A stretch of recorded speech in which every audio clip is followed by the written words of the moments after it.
Kenapa orang yang tidak ikhlas itu kemudian dibenci oleh Allah? Karena orang kalau sedang tidak ikhlas, hatinya itu mendua.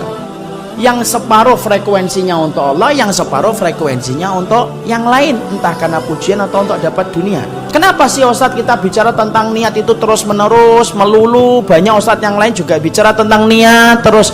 Karena kita punya Rabb yang paling detail membahas tentang masalah niat, dan tidak ada perkara yang paling detail dihisab oleh Allah kecuali niat. Kenapa semuanya bicara tentang masalah niat? Karena wallahi ikhwan, sesungguhnya saya dan antum punya Rabb yang selalu memperhatikan kondisi hati, dan tidak ada hisab paling detail yang Allah nanti akan bebankan kepada kita kecuali niat kita.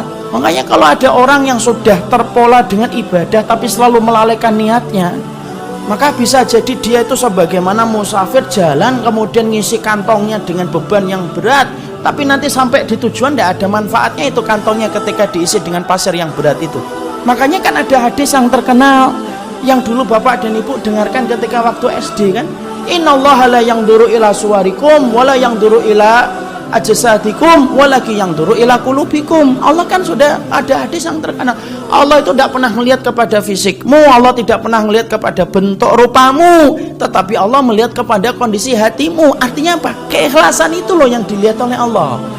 Makanya sampai-sampai manusia itu ketika ditanya nanti, ketika dihisab, apa amalan yang pertama kali dihisab itu? Masalah niat kita, Pak, dalam kehidupan ini. Loh, katanya sholat, Ustaz. Loh, kan amalan ada dua. Ada amalan dohir, ada amalan batin.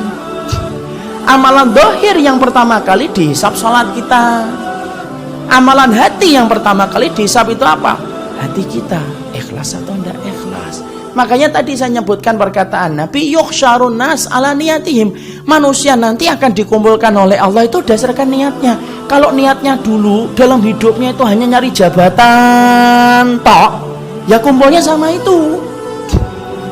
Kalau ada orang yang dulu dalam niatnya itu yang dia pikir dari bangun tidur sampai tidur dulu sampai tidur lagi uang tok, ya sudah dikumpulkan bersama dengan orang yang nyari duit tok. Orang yang apabila dalam niatnya itu yang dia pikirkan bagaimana pakaiannya membuat orang itu tercengang dan terpana dengan apa yang dia kenakan pada pesona fisiknya, ya sudah nanti akan dikumpulkan dengan orang itu juga. Dan tidak ada yang paling beruntung kecuali orang yang dalam hidupnya menempatkan Allah menjadi tujuan dalam setiap perkataan dan perbuatan. Nah itu dipisah sama Allah, ditinggikan derajatnya oleh Allah.